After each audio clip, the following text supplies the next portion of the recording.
Yes, we are live now. Hello friends, this is Himanshi and welcome to Let's Learn. सभी को good evening, नमस्कार, राम राम, सत श्री अकाल, अस्सलाम वालेकुम, what are you feel connected with. Start करेंगे आज का सेशन, डिस्कस करेंगे 30 क्वेश्चंस। और जैसा कि आपको पता ही है, ये CDP फुल मार्क्स सीरीज है जिसका सेशन 2 है। ये इस फुल मार्क्स का मतलब ये 30 आउट ऑफ 30 ऑन 30 आप लेकर के आएंगे CDP में, CTET में, चाहे आप पेपर 2 के लिए जा रहे हो, पेपर 1 के लिए जा रहे हो। प्रीवियस ईयर कितने करने हैं, नए क्वेश्चंस कितने करने हैं, दोनों का मिक्सचर करना है, ये सब की चिंता आपको इस सीरीज पे छोड़ देनी है, मुझ पर छोड़ देनी है। ये सीरीज अगर आप थॉरली फॉलो करते हैं पेपर तक CTET के, तो इससे ज़्यादा सवाल करने की आपको ज़रूरत नहीं पड़ेगी अगर आप इतने सवाल अच्छे से कर लेते हैं। इसमें न्यू पुराने जो भी, जहाँ प्रीवियस ईयर कराने हैं, जो बच्चे हुए सेट इंपॉर्टेंट हैं, जहाँ नए कराने हैं, वो सब मेरी चिंता है। आप क्या करेंगे, आप करेंगे लाइक, शेयर और सब्सक्राइब करके बैठ जाएंगे, ताकि डेली हम जुड़ते रहें क्लासेस में, है ना। अभी बीच में कुछ दिनों का ब्रेक है, वैसे डेली मिलेंगे हम। 9 तारीख को मंडे को मिलेंगे हम, नहीं 9 को नहीं, 8 को मिलेंगे, 8 जून को हम मिलेंगे, 9 दिन बाद। आज के बाद मैं ट्रैवल कर रही हूँ, तब तक आप पुराना रिवाइज करेंगे और बैचेस में जो क्लासेस हैं या आपको एक्स्ट्रा भी कुछ क्लासेस डलवा दी जाएंगी। वो लाइव भी होंगे सेशंस, बट एक्स्ट्रा में आप पढ़ते रहें जिनके पास ज़्यादा समय है। बैचेस में आप एनरोल करना चाहते हैं तो बिल्कुल कर सकते हैं। CTET का बैच हो, UPTET का बैच हो, पेडागोजी स्पेशल का बैच हो, चाहे पेडागोजी स्पेशल CTET के लिए मत लीजिएगा, वो बाकी क्योंकि बड़ा बैच है, उसमें पेडागोजी ही होती है। बाकी सभी एग्जाम्स के लिए इस पर अभी डिस्काउंट ऑनगोइंग है। लाइक शेयर सब्सक्राइब आप कर लेंगे। ये सब बातें हमारी हो गई हैं। आ जाते हैं पहले सवाल पे। बढ़िया बढ़िया सवाल करेंगे, अच्छे अच्छे, क्यूट क्यूट। ठीक, ये जो PDFs हैं जितनी भी पेंडिंग, वो सब होपफुली आज रात में या कल हर हालत में शेयर आपके साथ हो जाएंगी, क्योंकि ये तो मैं ट्रैवल के दौरान भी कर लूँगी। और जल्दी ही एक किताब भी आएगी, उस पर भी काम ट्रैवल के दौरान ही होगा। ठीक है, चलिए, टेक केयर, बाय बाय। मतलब बाय बाय तो नहीं, अभी तो शुरू हुआ है, हाय हाय वाला टाइम है, वो वाला हाय हाय नहीं। क्वेश्चन नंबर 1 देखिएगा और जवाब दीजिएगा। Contents which require an extension और modification of existing cognitive structures take dash time for learning and are retained for dash duration. मतलब क्या है, जिन विषय वस्तुओं को मौजूदा संज्ञानात्मक संरचनाओं के विस्तार या संशोधन की आवश्यकता होती है, यानी जिस कंटेंट को आप as it is just fit नहीं करेंगे, आपको अपने एग्जिस्टिंग स्कीमा को, अपने एग्जिस्टिंग कॉग्निटिव स्ट्रक्चर को, अपने वर्तमान संज्ञानात्मक संरचना या स्कीमा, जो भी वर्तमान मौजूदा जानकारी है, उसमें परिवर्तन करना पड़ेगा, मॉडिफिकेशन करना पड़ेगा, है ना। तो इसका मतलब आपको एकोमोडेट करना पड़ेगा। तो एकोमोडेशन में ज्यादा समय लगेगा या फिर जस्ट फिट इन करने में ज्यादा समय लगेगा, तो ये आप खुद ही समझेंगे जब आपको पुराने को मॉडिफाई करना पड़े, चेंज करना पड़े। जस्ट ऐड करना है, किसी चीज को फिट इन करना है, एसिमिलेट करना है, तो कम समय लगेगा। एकोमोडेशन में ज्यादा समय लगेगा। तो आप लोग 40% लोग ही सही जवाब दे पा रहे हैं। तो ये शॉर्ट प्रोसेस तो नहीं होगा कि short time for learning and are retained for long duration. Time भी मॉडिफाई करने में ज्यादा लगता है और रिटेन्ड भी फिर वो लंबे समय तक रहता है, क्योंकि आपने पुरानी गलत सूचना को मॉडिफाई किया है, उसमें चेंज लाया है। तो चेंज लाने में टाइम लगेगा, लेकिन फिर वो हमेशा के लिए चेंज हो जाएगा, लॉन्ग टर्म के लिए आपके दिमाग में सेटलमेंट हो जाएगा। इट्स लाइक कि आपने डॉग को देख करके कैट कहा, या हॉर्स को देख करके, घोड़े को देख करके आपने ऊंट कहा। ऊंट तो नहीं कह सकते, वैसे बहुत अंतर होता है। घोड़े को देख करके आपने गाय कहा, या कुत्ते को देख करके आपने बिल्ली कहा, या बिल्ली को देख करके आपने कुत्ता कहा। अब जब आपने कैट को देख के डॉग कहा, तो आपको क्या करना पड़ेगा, अपने स्कीमा को मॉडिफाई करना पड़ेगा, चेंज करना पड़ेगा। मॉडिफिकेशन आएगा कि भाई ये कैट से अलग है डॉग, इसके ये फीचर्स होते हैं, ये भौंकता है, साइज में थोड़ा सा डिफरेंस है, वॉटेवर ये चेंजेस हैं। जस्ट कैट का स्कीमा ऐड करना था तो एसिमिलेशन था कि एक और कलर की कैट दिखी, आपने ऐड कर लिया इन्फॉर्मेशन को, आत्मसात हो गया, बात खत्म। ज्यादा देर नहीं लगेगी, शॉर्ट पीरियड लगेगा। लेकिन जब आपको चेंज करना पड़े, मॉडिफिकेशन करना पड़े पुराने स्कीमा में, जिसको एकोमोडेशन भी कहते हैं। अब देखो, ये डायरेक्ट प्याजे का नाम नहीं लिखा है, लेकिन थियरी वही है, सवाल वही है। तो जिस पुराने एग्जिस्टिंग स्कीमा में या तो एक्सटेंशन करना हो या मॉडिफिकेशन करना हो, जस्ट फिट इन नहीं करना है, तो ये लॉन्ग प्रोसेस है। और ये जो ऐसे आपने मॉडिफाई करके जब पुराने में चेंज किया है, तो ये रिटेन भी लंबे समय तक ही रहेगा, क्योंकि आपको कंफ्यूजन क्लियर हुई होगी। इसका मतलब कॉग्निटिव कॉन्फ्लिक्ट आया होगा, डिसइक्विलिब्रियम क्रिएट हुआ होगा। प्याजे वाले क्वेश्चंस कराए थे ना उस दिन, याद है। तो आपकी कॉग्निटिव डेवलपमेंट के लिए, दिमाग के विकास के लिए, संज्ञानात्मक विकास के लिए आपको क्या चाहिए, आपको कॉग्निटिव कॉन्फ्लिक्ट चाहिए, डिसइक्विलिब्रियम चाहिए, असंतुलन चाहिए। यानी जो जानकारी है उसमें कुछ कॉन्फ्लिक्ट आए, द्वंद आए, तब तो आप कुछ नया उसमें पुराना में चेंज करेंगे, तब जाकर के आप सीखेंगे, एकोमोडेट करेंगे। तो हम ये नहीं कह सकते कि एक्सटेंशन या मॉडिफिकेशन में शॉर्ट टाइम लगता है। हाँ, लॉन्ग लगता है, लेकिन ये शॉर्ट ड्यूरेशन तक रहता है, नहीं। शॉर्ट ड्यूरेशन नहीं, ये लॉन्ग ड्यूरेशन तक रहेगा और लॉन्ग ही टाइम लगेगा, तो बाकी ऑप्शंस बनते ही नहीं हैं, ऑप्शन ही बनता है आपका फोर्थ का सिंपल। आगे बढ़ेंगे क्वेश्चन नंबर 2। इसको ऐसे भी देख सकते हो अगर देखना चाहो कि ये एसिमिलेशन और एकोमोडेशन की प्रोसेस है। इस कंप्लीट प्रोसेस को पियाजे की थ्योरी में अडेप्टेशन कहते हैं, अनुकूलन कहते हैं, है ना, अनुकूलन कहते हैं। इसलिए पियाजे वाइगोत्स्की की थियरी ऐसी थियरीज हैं जिनको आप छोड़ के नहीं जा सकते, डायरेक्ट आपको नाम दिखे ना दिखे कितने सवाल इसी पे आधारित होते हैं। ठीक है, अडेप्टेशन की प्रक्रिया कैसे होती है, आपने एसिमुलेट किया कुछ, यानी ऐड किया कुछ, फिट इन किया एग्जिस्टिंग स्कीमा में। एग्जिस्टिंग स्कीमा क्या है, प्रीवियस नॉलेज, जितना ज्ञान आपके पास आज है, जो भी आपके दिमाग में प्रीवियस नॉलेज स्टोरेज सेट है, वो एग्जिस्टिंग स्कीमा है। इसमें कुछ ऐड किया, फिट इन किया इन्फॉर्मेशन को एग्जिस्टिंग स्कीमा में, तो एसिमुलेट किया कि आपको पता है हाँ एक ब्लैक कलर की कैट देखी, व्हाइट पहले से पता था, ऐड कर लिया, बात खत्म। इक्विलिब्रेशन है, अगली बार आपने एक और कैट देखी, आपने कहा हाँ कैट है, तो इक्विलिब्रेशन है, यानी जो दिमाग में इंफॉर्मेशन सेव्ड है, स्टोर्ड है, वो इंफॉर्मेशन मैच कर रही है जब आप दुनिया में देख रहे हैं कि आपको पता है इसको पेन कहते हैं, आपने एक पेन देखा, आपने कहा पेन है, तो ये बैलेंस है, कॉग्निटिव बैलेंस की स्थिति है, इक्विलिब्रेशन है, संतुलन है, मानसिक संतुलन है कि जो इंफॉर्मेशन, जो सूचना दिमाग में थी, जो बाहर देख रहे हो, दोनों बैलेंस में है। अब नई सिचुएशन आएगी, अब आप कैट तो दिख गई लेकिन इस बार डॉग दिखेगा और कोई कहेगा भाई ये कैट नहीं है, तो इसका मतलब डिसइक्विलिब्रियम होगा, असंतुलन होगा, मैच नहीं होगी इंफॉर्मेशन जो दिमाग में है, बैलेंस नहीं होगा, कॉग्निटिव कॉन्फ्लिक्ट क्रिएट हो जाएगा। अच्छा ये कैट नहीं है, इसके भी 4 पैर हैं, इसकी भी एक पूंछ है, ये तो कैट होनी चाहिए थी, फिर क्या है ये, तो इसका मतलब डिसइक्विलिब्रियम क्रिएट हो गया, कंफ्यूजन क्रिएट हो गई टॉपिक में।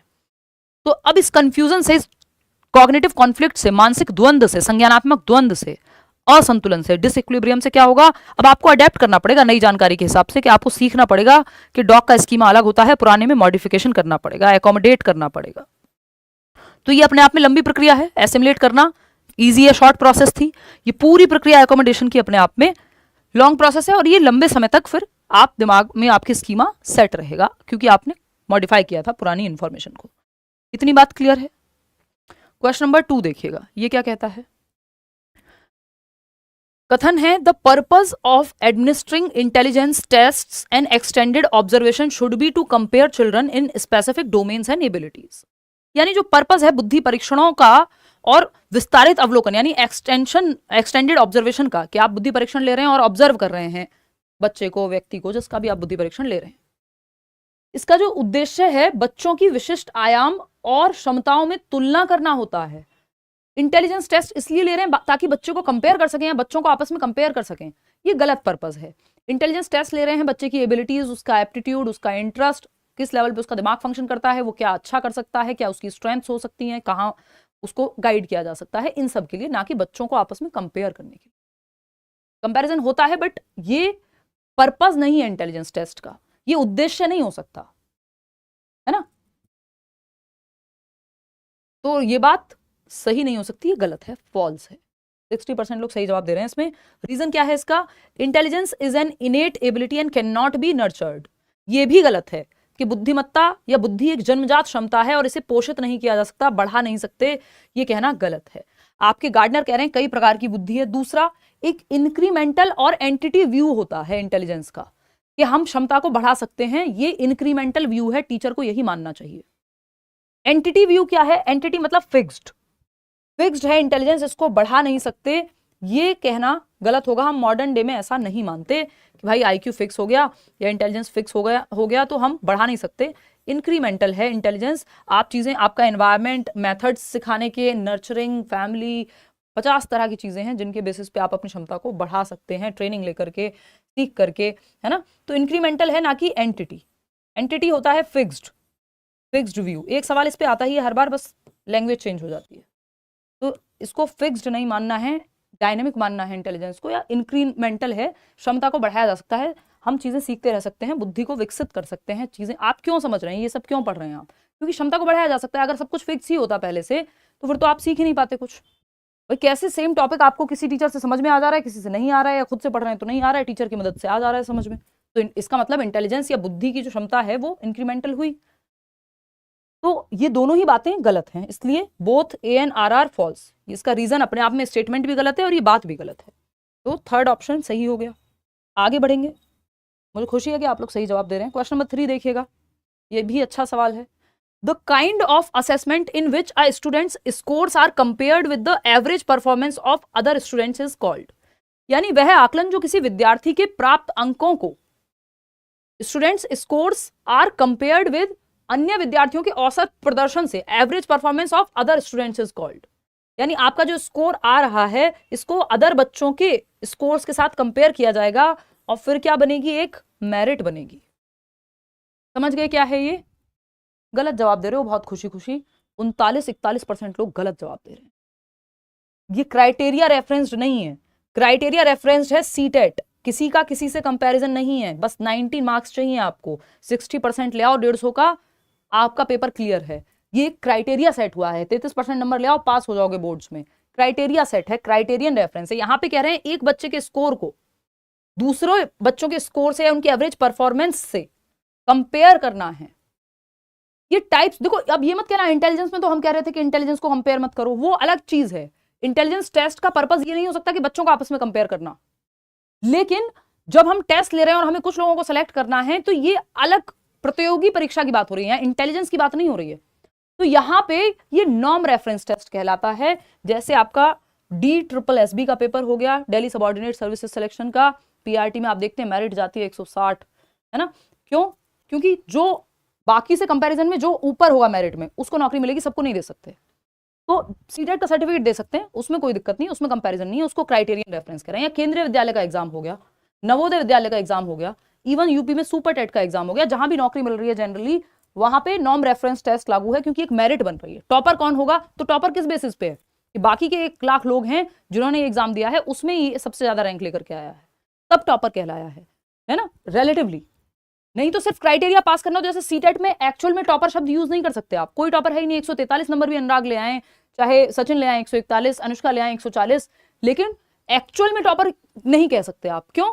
क्योंकि टॉपर का मतलब हो गया कि किसी के कंपैरिजन में कहीं कोई रैंकिंग है, रैंकिंग है ही नहीं, क्राइटेरिया मापदंड में कोई रैंकिंग होती ही नहीं है। ये नॉर्म रेफरेंस्ड टेस्ट की बात है, जहां पे रैंकिंग है, जहां मेरिट बन रही है जिस पेपर में, वो नॉर्म रेफरेंस्ड है। जहां एक क्राइटेरिया बेसिक फुलफिल करना है वो क्राइटेरियन रेफरेंस्ड है। जैसे सीटेट या यूपीटेट क्राइटेरियन रेफरेंस्ड है। ये 2 ही प्रकार हम मुख्य रूप से पढ़ते हैं, ये सब फालतू बातें हैं। नॉर्म और क्राइटेरियन रेफरेंस्ड ये किसमें आते हैं? स्टैंडर्डाइज्ड, यानी मानकीकृत परीक्षण का पार्ट है। ये मानकीकृत परीक्षणों में हम क्राइटेरियन रेफरेंस पढ़ते हैं और नॉर्म रेफरेंस पढ़ते हैं।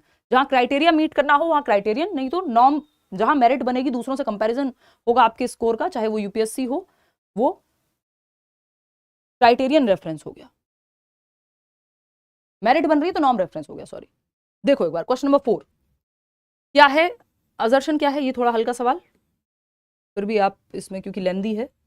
All girls are hard working and sincere while boys are intelligent and dominating. सभी लड़कियां मेहनती और ईमानदार होती हैं, जबकि लड़के जो है बुद्धिमान और रौबदार होते हैं, डोमिनेटिंग होते हैं।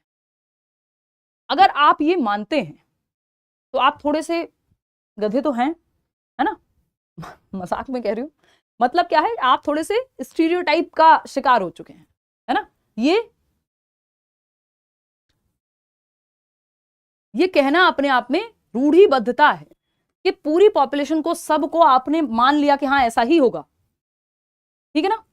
तो ये all girls are hard working कि सारी लड़कियां मेहनती ही होंगी और सिंसियर ही होंगी, और लड़के जो हैं वो इंटेलिजेंट होंगे और डोमिनेटिंग होंगे। इसमें एनवायरनमेंट का, इसमें ट्रेनिंग का, इसमें अपॉर्चुनिटीज, अवसर कितने मिले हैं, किस फैमिली में हैं, किस तरह से उनको सोशलाइज किया गया है, सामाजिकरण की प्रक्रिया में उनको कैसे बताया गया है। अगर लड़कियों को बचपन से वही कहानी सुनाई गया, अरे तुम ज्यादा पढ़ के क्या करोगी, तो आप चले जाइए पिछली से पिछली जनरेशन में, आज भी रिमोट एरियाज में चले जाइए या बहुत जगहों पे, लड़कियों को आपको इस चीज में भी डिफरेंस मिल जाएगा कि जो भाई है वो अच्छे स्कूल में जाता है, बहन सरकारी या किसी नॉर्मल स्कूल में चली जाती है। क्यों? क्योंकि उसको तो पढ़ के शादी ही करनी है। तो ये जो प्रक्रिया है ये इस पे डिपेंड करेगी कि सोशलाइजेशन कैसा हुआ है, अपॉर्चुनिटीज कितनी मिली हैं लड़के और लड़कियों को। इसका जेंडर से लेना देना नहीं है। अगर कोई ऐसा मानता है और अगर आपको 10 एग्जाम्पल अपने आसपास ऐसे दिख भी जाएं, तो भी इसका मतलब ये नहीं है कि ये बात सही हो गई है ना? उसके रीजंस हैं कि उनको, लड़कियों को अगर आपने एजुकेशन के अवसर ही नहीं दिए, बाहर निकलने के मौके ही नहीं दिए, तो वो डरी डरी ही रहेंगी। या फिर हर व्यक्ति हार्ड वर्किंग है ये कह ही नहीं सकते आप, उसकी अपब्रिंगिंग कैसी हुई है, बचपन से ट्रेनिंग दी गई है, डिसिप्लिन की नहीं दी गई है, 50 चीजें हैं, है ना? सारे लड़के हार्ड वर्किंग है ये कहना भी गलत है और सारी लड़कियां हार्ड वर्किंग है ये कहना भी गलत है। तो ये तो इंडिविजुअल ट्रेट का मामला हो गया, पर्सनैलिटी कैसी है, अपॉर्चुनिटीज क्या मिली हैं, तो ये गलत हो गया कहना। अब क्या आता है इसमें, रीजन क्या है, two distinctive biological brains produce all differences in physical and cognitive skills as well as personalities and temperament in girls and boys. यानी जो दो विशिष्ट जैविक मस्तिष्क हैं, यानी बायोलॉजिकली जो डिफरेंट ब्रेन्स हैं लड़के और लड़कियों के, उसमें फिजिकल और कॉग्निटिव स्किल्स जो है वो सारी इन्हीं अंतरों की वजह से हैं। तो 100% सेम ब्रेन तो दो लड़कों का भी नहीं मिलेगा। दूसरा, अगर ब्रेन डिफरेंस या बायोलॉजिकल डिफरेंसेस हैं भी तो सारे अंतर उसी की वजह से, ये कहना एकदम खराब होगा। आपको ट्रेनिंग अगेन कैसी मिली है, अपॉर्चुनिटी कैसी मिली है, एजुकेशन कैसी मिली है, कहाँ आपको किस तरह से सोशलाइज किया गया है, जेंडर का कॉन्सेप्ट कैसा मानते थे माँ बाप, ये सब चीजें मैटर करेंगी, ना कि ये कोई रीजन है। तो ये भी फालतू बात हो गई एकदम। तो both A and R false, third option सही है। 71% लोग सही जवाब दे भी रहे हैं। अब मैं ये माइक ठीक कर लेती हूँ, ये माइक मुझे बहुत परेशान करता है कभी कभी। देखो एक बार, इतने आप नेक्स्ट सवाल सॉल्व करेंगे, इतने मैं ये माइक चेंज करूँगा, मतलब सेटिंग बिठाऊंगी कुछ। देखो एक बार पोल में जवाब दीजिए।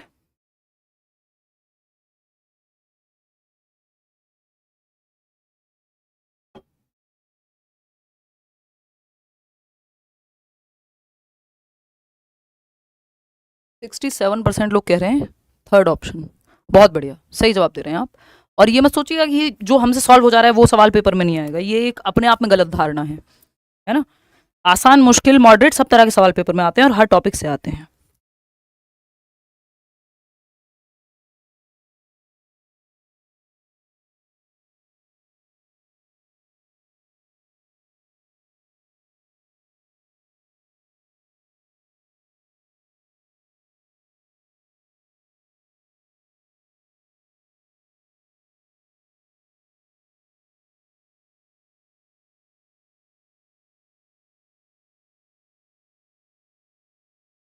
देखिएगा, थर्ड ऑप्शन 81% लोग सही जवाब दे रहे हैं। बहुत बढ़िया, बेहतरीन जवाब। आप तो अच्छे बच्चे बन गए हैं। एनीवे, बच्चे तो आप हैं नहीं, अडल्ट ही हैं। देखिए खैर, समझते हैं कहानी। अब जब हम बात कर रहे हैं यहाँ, सवाल ने क्या पूछा है हमसे कि individual differences in learning preferences of students should be seen as, यानी व्यक्तिगत विभिन्नताएं होंगी अधिगम की प्रक्रिया में। बच्चों में सारे बच्चे सेम तरह से नहीं सीखेंगे और सारे बच्चे सेम स्पीड पे भी नहीं सीखेंगे। ये माइक जो है आज परेशान करके ही मानेगा, कसम खा लिए। देखो एक बार, देखिएगा, तो सारे बच्चे सेम तरह से नहीं सीखेंगे और सेम विद्यार्थियों की सीखने की प्राथमिकताओं, मैं देख, एक मिनट रुको।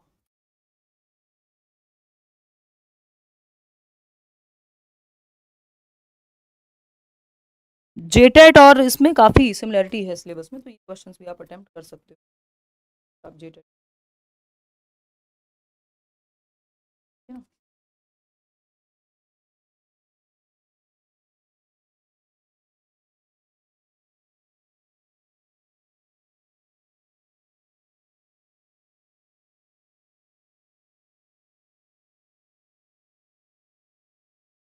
80%, गलत कैसे कर रहे हो? अभी तो 81% लोग सही जवाब दे रहे थे।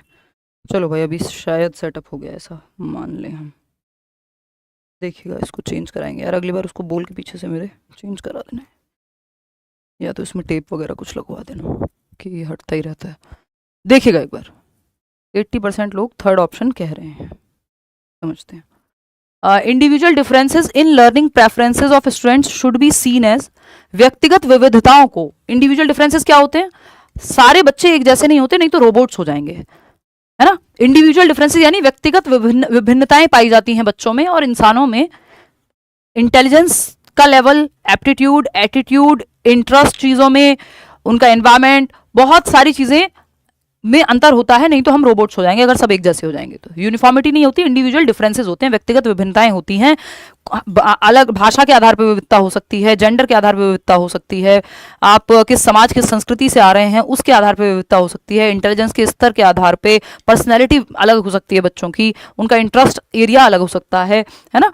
तो ये इंडिविजुअल डिफरेंसेस क्या है, डाइवर्सिटी क्रिएट करते हैं, जो कि थर्ड ऑप्शन कह भी रहा है कि नॉर्मल डेपिक्शन ऑफ डाइवर्सिटी, यानी इंडिविजुअल डिफरेंसेस का मतलब है विविधता का सामान्य चित्रण है ये, है ना, कि इंडिविजुअल्स में डिफरेंस पाया जाता है, ये एकदम आम बात है। विविधता का एक नॉर्मल पिक्चर ड्रॉ करने जैसा है कि हाँ डाइवर्सिटी जो हमारा देश में भी हम कहते हैं कि यूनिटी इन डाइवर्सिटी की हम बात करते हैं कि विविधता में एकता, है ना। तो कॉग्निटिव एबनॉर्मेलिटी नहीं है कि लोग एक जैसे नहीं होते, अंतर पाए जाते हैं, ये कोई संज्ञानात्मक असमानता नहीं है, तो बल्कि अच्छी बात है। अलग अलग इंडिविजुअल अलग अलग तरह के होंगे, अपनी सोच में, समझ में, दिखने में, बुद्धि के स्तर में, पर्सनैलिटी टाइप में, कोई सीरियस रहता है, कोई शाय है, कोई एक्सट्रोवर्ट है। Developmental deficits among some children, नहीं ऐसा नहीं कि ये कुछ विकासात्मक कमियां हैं, जी नहीं। Abnormal parameter of their differing IQ levels, ये कोई एबनॉर्मल पैरामीटर नहीं है आईक्यू के डिफरेंसेस का मतलब, और आईक्यू 60% पॉपुलेशन में लगभग सेम ही है, एवरेज ही है। तो third option is the right answer. और आईक्यू सब कुछ भी नहीं है, तो इसलिए ये भी ध्यान रखना है। क्वेश्चन नंबर 6 देखिएगा, ये भी एक अच्छा सवाल है, इसको आप सॉल्व करेंगे। Which of the following statements about classroom assessment are correct, यानी कक्षा आकलन के संबंध में कौन सी बात सही है। तो 4 स्टेटमेंट दिए हुए हैं, लेंदी सवाल है। Assessments should influence the students cognitive processes while they study, यानी आकलन को छात्रों की अध्ययन करते समय संज्ञानात्मक प्रक्रियाओं को प्रभावित करना चाहिए। यानी जो असेसमेंट्स हैं, जो आकलन की प्रक्रिया है, उसको इन्फ्लुएंस करना चाहिए, यानी प्रभावित करना चाहिए बच्चों की संज्ञानात्मक प्रोसेसेस को या प्रक्रियाओं को, यानी मेंटल प्रोसेसेस को जब बच्चे पढ़ रहे हैं। मतलब मेंटल प्रोसेसेस क्या होती हैं? Thinking, reasoning, problem solving. तो जब आकलन हो रहा हो तो बच्चे सोचने पे मजबूर हों, रिफ्लेक्ट करें, चिंतन मनन करें, एक्टिव हों, कॉग्निटिवली दिमाग से एक्टिव हों। असेसमेंट का ये काम होना चाहिए, ये तो अच्छी बात है, इसमें क्या बुरी बात है, बच्चा एक्टिव रहेगा।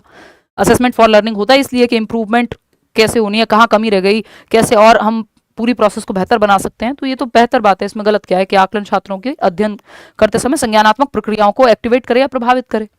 ठीक है। सेकंड है assessments should serve as learning experiences in themselves. आकलन जो है वो अपने आप में एक लर्निंग एक्सपीरियंस है, यानी बच्चे सीख भी रहे हैं और उनका आकलन भी हो रहा है। जैसे कोई प्रोजेक्ट दे दिया आपने, क्विज दे दी, आप जैसे पोल में जवाब दे रहे हैं, तो ये अपने आप में एक एक्सपीरियंस है कि आप क्लास भी ले रहे हैं, समझ भी रहे हैं, आकलन भी हो रहा है साथ साथ। तो ये तो अच्छी बात है, ये दोनों सही हैं। Assessments should create fear and stress among students to get them to learn. डर या तनाव का माहौल पैदा करना ये टेस्ट का या आकलन का या पेपर का उद्देश्य नहीं होना चाहिए, ये गलत है। Assessments should be standardized and norm referenced.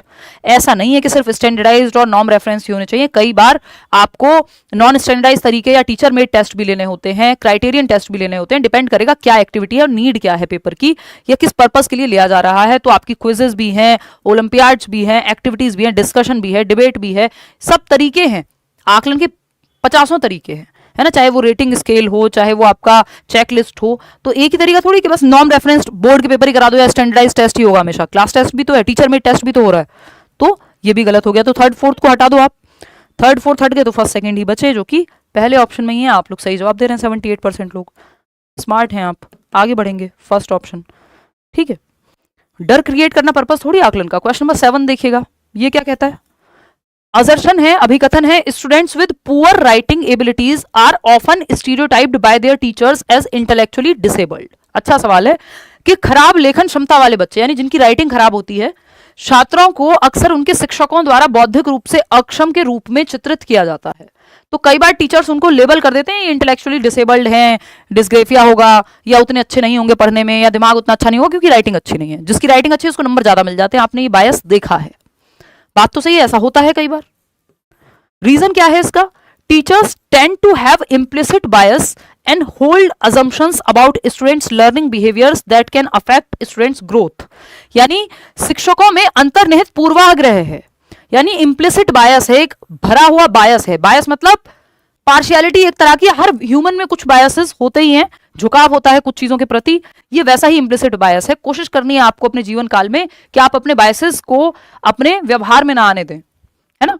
तो ये इम्प्लिसिट बायस है कि टीचर्स को लगता है कि जिसकी राइटिंग अच्छी है नॉलेज ज्यादा अच्छी होगी, इवन यूपीएससी तक में फायदा मिल जाता है राइटिंग का, तो अच्छी राइटिंग का। तो teachers tend to have implicit bias and hold assumptions about students learning behaviours that can affect students growth.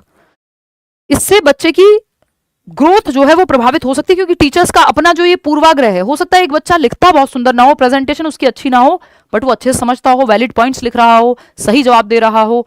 तो ये आप मैथ्स में देखते हैं कि वहां राइटिंग उतनी मैटर नहीं करेगी, अगर स्टेप्स ठीक दिए तो कम स्कोप है आपके पूर्वाग्रह के बीच में आने का। लेकिन ऐसा होता है, होना चाहिए नहीं। कई बार हो सकता है, एक्चुअल में हो सकता है बच्चे को डिस्ग्रेफिया हो, लेकिन इसका मतलब ये थोड़ी वो सीख नहीं सकता। या फिर कुछ बच्चों की राइटिंग ठीक से फॉर्म नहीं हो पाई हो, 50 रीजन हो सकते हैं राइटिंग खराब होने के, है ना। डॉक्टर्स की तो आप देख लो, वो तो फेमस ही है, तो क्या वो इंटेलिजेंट नहीं हुए? तो ये भी बात सही है कि टीचर्स का अपना इम्प्लिसिट बायस है, इसका सही रीजन है। तो A and R are correct, और R is the correct explanation of A. सही जवाब आप लोग 51% लोग दे रहे हैं। दोनों में से कुछ गलत है ही नहीं, कैसे आप मना करोगे कि गलत है? सही एक्सप्लेनेशन है उसकी, कैसा होता है। क्वेश्चन नंबर 8 देखिए, ये क्या कहता है, which of the following questions would promote higher order critical and analytical thinking skills among the students. एक सवाल इस पे आता ही है कि किस तरह का प्रश्न पूछें जिससे बच्चे की उच्च स्तरीय या समालोचनात्मक चिंतन और विश्लेषणात्मक चिंतन को के कौशल को बढ़ावा मिल सके, यानी बच्चे की थिंकिंग प्रोसेस एक्टिवेट हो सके। जिसमें वो सवाल इसमें सही होता है जिसमें बच्चे को चारों दिशाओं में सोचना पड़े या सोचने पे मजबूर हो। देख लो इनमें से कौन सा सवाल है जिसमें वो डिफरेंट एस्पेक्ट्स में सोचे या सबसे ज्यादा सोचने पे जोर दिया जाए। Identify the nouns mentioned in specific newspaper article. एक अखबार में एक लेख के अंदर आपको संज्ञा को पहचानना है, तो इसमें कौन सा थिंकिंग पे उसकी जोर पड़ रहा है? जो उसको आता था रिकॉग्निशन लगेगा, इसमें तो पहचान लगेगी कि बस जो उसको पता है संज्ञा की परिभाषा उसके हिसाब से उसको पहचानना है। इसमें कोई क्रिटिकल थिंकिंग एनालिसिस नहीं लगा है। फिर है read the newspaper articles and make a list of new words. इसमें कोई क्रिटिकल थिंकिंग नहीं लगी है। क्रिटिकल थिंकिंग में आपको हर एक पहलू से किसी चीज को समझना होता है ना, कि ये चीज एक्चुअल में सही है या नहीं है, अलग अलग पहलू से देखना होता है कि एथिकल है या नहीं है। एथिकल एंड एथिकल में आपको एनालिटिकल थिंकिंग लगेगी, आपको हर पहलू से क्रिटिकल थिंकिंग लगेगी, हर पहलू से देखना है किसी चीज को। Read the newspaper article and think of a suitable title. अखबार का लेख पढ़ें और एक उपयुक्त शीर्षक के बारे में सोचें। इसमें ठीक है आपकी इमेजिनेशन स्किल लगेगी, है ना, आप स्किमिंग करेंगे, लेकिन क्रिटिकल थिंकिंग इसमें उतनी इस्तेमाल में आती हुई नहीं नजर आ रही कि किसी चीज के हर पहलू को, फैक्ट को, ओपिनियन को देखना हो। यहां पे समराइज करने की एबिलिटी आपकी लग रही है, तो कुछ हद तक आपकी कॉग्निटिव एबिलिटीज यूज हो रही है, बट बहुत हायर ऑर्डर थिंकिंग नहीं लग रही है यहां भी। Identify the assumptions underlying two newspaper articles depicting the same event. भाई एक ही घटना को दर्शाने वाले दो अखबारों के लेखों में निहित मान्यताओं की पहचान करें। सेम न्यूज है, दो अलग न्यूज़पेपर में अलग तरह से उसको दर्शाया गया है। एक ही बात गलत भी हो सकती है और सही भी हो सकती है, तो ये डिपिक्शन में आपको क्रिटिकल थिंकिंग लगेगी, आपको हर पहलू से देखना पड़ेगा किसी चीज को, जो कि फोर्थ ऑप्शन में यहां हो रहा है। आगे बढ़ेंगे, क्वेश्चन नंबर 9 देखिएगा, ये क्या कहता है, which of the following is not a way to promote diversity in the classroom. Diversity यानी इंडिविजुअल डिफरेंसेस होंगे, अलग अलग तरह के बच्चे होंगे, अलग अलग भाषाएं बोलने वाले बच्चे होंगे, अलग रंग के बच्चे होंगे, अलग जेंडर के बच्चे होंगे, अलग क्षमताओं के बच्चे होंगे, अलग अलग इंटरेस्ट, एज, एप्टीट्यूड, एटीट्यूड वाले बच्चे एक क्लास में होंगे। तो कौन सा तरीका है जो विविधता को बढ़ावा नहीं देता है? हमें विविधता को बढ़ावा देना है, लेकिन ये कह रहा है कि बढ़ावा नहीं देता है, तो आपको गलत ऑप्शन ढूंढना है, वही सही होगा क्योंकि पूछा ही गलत है। तो encouraging students to express their unique identities and cultures, ये तो बढ़ावा देगा, पॉजिटिव है, हमें तो नेगेटिव ऑप्शन चाहिए कि विद्यार्थियों को उनकी अनूठी पहचान और संस्कृति को व्यक्त करने के लिए प्रोत्साहित करना अच्छी बात है, इससे तो बढ़ावा मिलेगा विविधता को। ये कह रहा है बढ़ावा नहीं देता है। Adapting behaviour based on stereotyping students according to their backgrounds and cultures, हाँ, इससे डाइवर्सिटी को बढ़ावा नहीं मिलेगा। फिर आप एक ही जाति का ग्रुप बना देंगे या एक ही तरह के फेवरेटिज्म चला देंगे क्लास में, तो विद्यार्थियों की पृष्ठभूमि और संस्कृतियों के आधार पर पूर्वाग्रह के अनुकूल व्यवहार करना, ये डाइवर्सिटी को बढ़ावा नहीं देता। अगर आप अपनी स्टीरियोटाइप के बेसिस पे कि ये वाला रंग का बच्चा, गोरा बच्चा मुझे पसंद है, काले रंग का बच्चा मुझे पसंद नहीं है, तो ये आप अगर क्लास में करने लगे तो आप डाइवर्सिटी को प्रमोट नहीं कर रहे हैं, आप बाधित कर रहे हैं, है ना। फिर आप एक तरह से बहुत ही गलत कर रहे हैं क्लासरूम में। थर्ड ऑप्शन क्या है, providing opportunities for students to interact with individuals from different backgrounds and cultures, कि ऐसे अवसर देना बच्चों को कि वो अलग अलग कल्चर, अलग अलग संस्कृतियों के और पृष्ठभूमि के लोगों से बात करें, कि एक किसान से भी बात करने का मौका मिले, एक डॉक्टर से भी बात करने का मौका मिले, आप एक खेत भी दिखाने ले जा रहे हैं कि कैसे फसल उगती हैं, और आप एक हॉस्पिटल विजिट भी ले जा रहे हैं बच्चे को, तो अलग अलग जगहें वो एक्सप्लोर करें कि दुनिया में बहुत कुछ एग्जिस्ट करता है, डाइवर्सिटी है। तो ये बात तो सही है, हमें तो गलत चाहिए थी जो कि सेकंड है। Incorporating a variety of perspectives and experiences in the curriculum, अलग अलग तरह के अनुभव या विभिन्न दृष्टिकोणों को अपनी पाठ्यक्रम में, पाठ्यचर्या में शामिल करना। देखो अगर पूछा होता कौन सा सही तरीका है डाइवर्सिटी प्रमोट करने का, तो ये तीनों तरीके बहुत अच्छे हैं, लेकिन ये जो नेगेटिव वाला है इसको आप भूल जाते।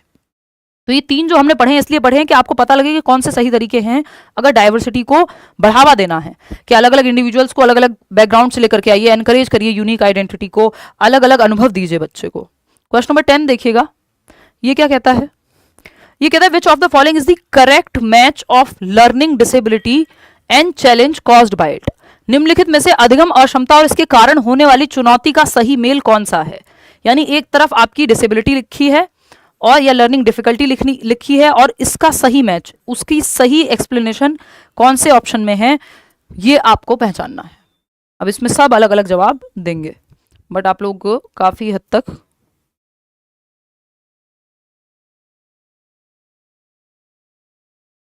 41% लोग जो है 38% लोग फर्स्ट कह रहे हैं। चलिए देख लेते हैं। Dysgraphia impacts fine motor skills and spelling, इस पे हमारी चर्चा हुई थी, ये ठीक हो सकता है, आएंगे अभी बाकी ऑप्शंस पढ़ के, अभी इसको मार्क करके रख लेते हैं। Dyslexia impacts ability to learn numbers and arithmetic operations, ये अर्थमेटिक यानी संख्याओं और अंक गणितीय संक्रियाओं को सीखने की क्षमता में जो प्रॉब्लम है, मैथमेटिक्स की प्रॉब्लम, डिसकैलकुलिया कहलाएगी, ना कि डिसलेक्सिया। डिसलेक्सिया क्या है? पठन संबंधी विकार है, तो ये तो इसके बारे में सही नहीं है, तो ये तो हट गया।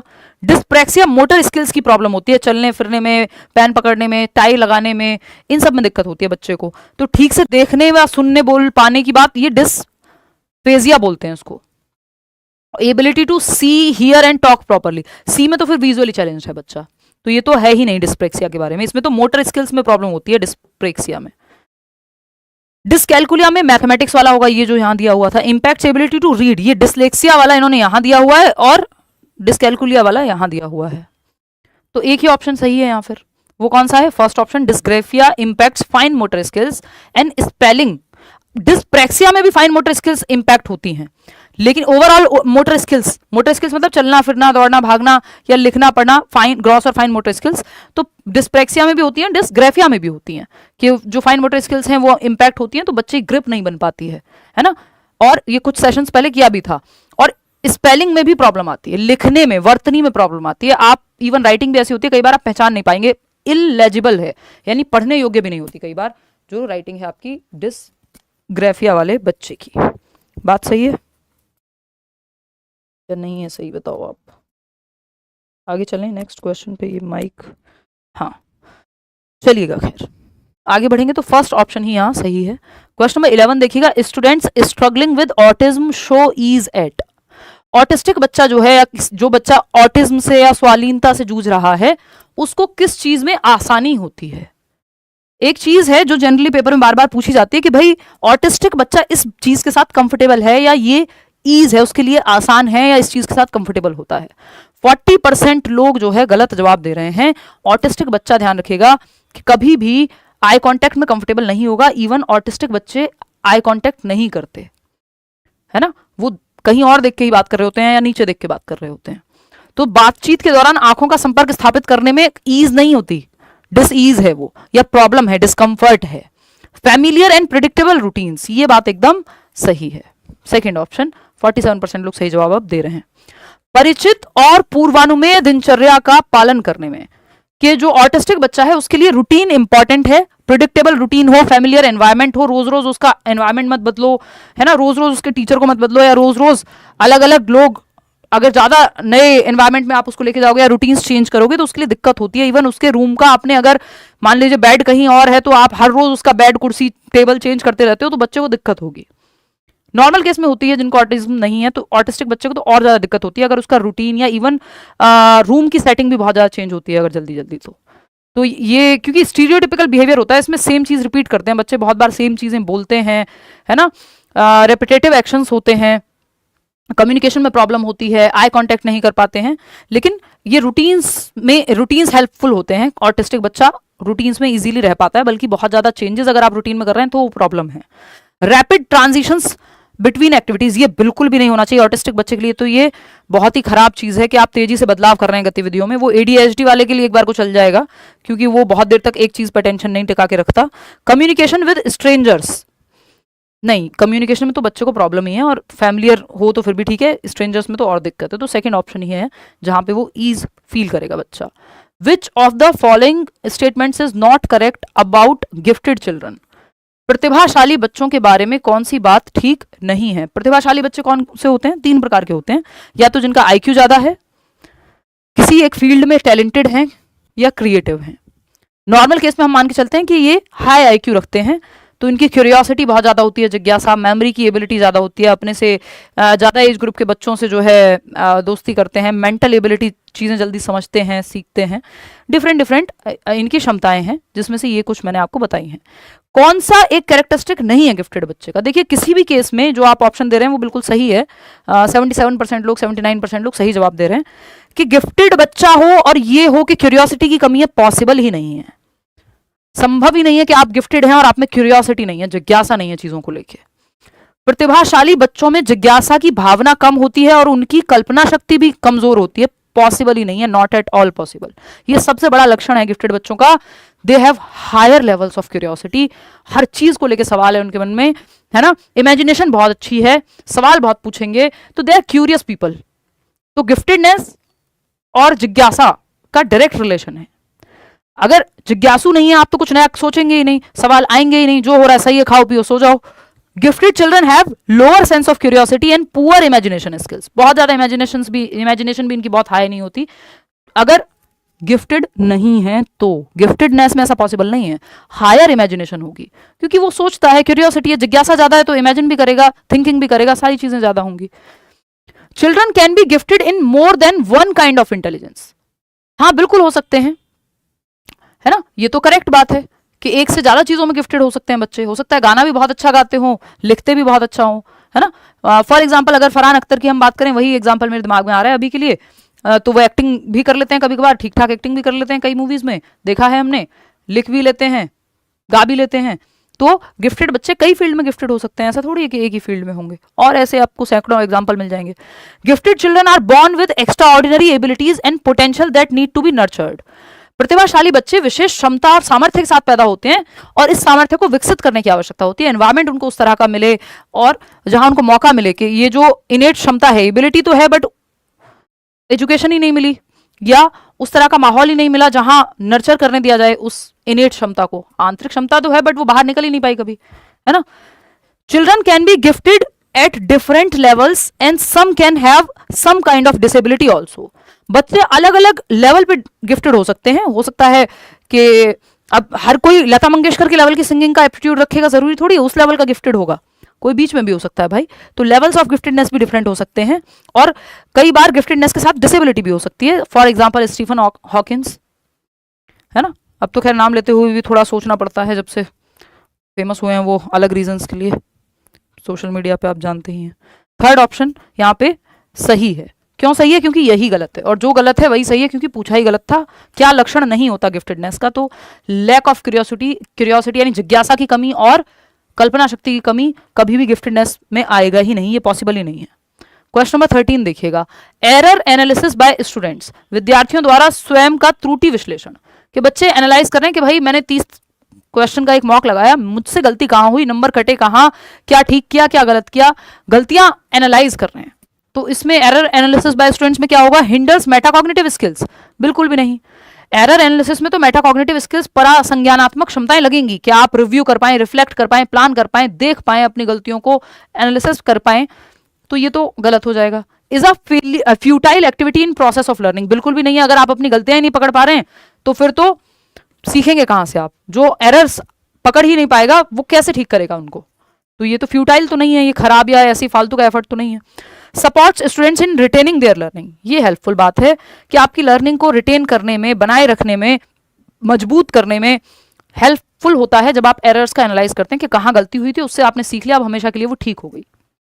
फोर्थ ऑप्शन है creates further gaps in students understanding, विद्यार्थियों की समझ में और अधिक फासला पैदा कर देते हैं। नहीं भाई, गलती के एनालिसिस से गैप जहां था वो कम हो जाएगा, ऐसा नहीं है कि गैप बढ़ जाएगा एरर एनालिसिस से, वो तो बल्कि आपको पकड़ में आएगा कि आपकी लर्निंग में गैप कहां रह गया था जिसकी वजह से गलती हुई।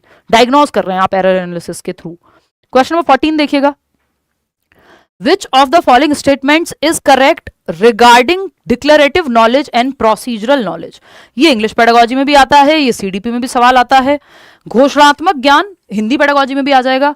और प्रक्रियात्मक ज्ञान में संबंध क्या है, उसके लिए सही ऑप्शन आपको देख करके बताना है। फटाफट बताइए।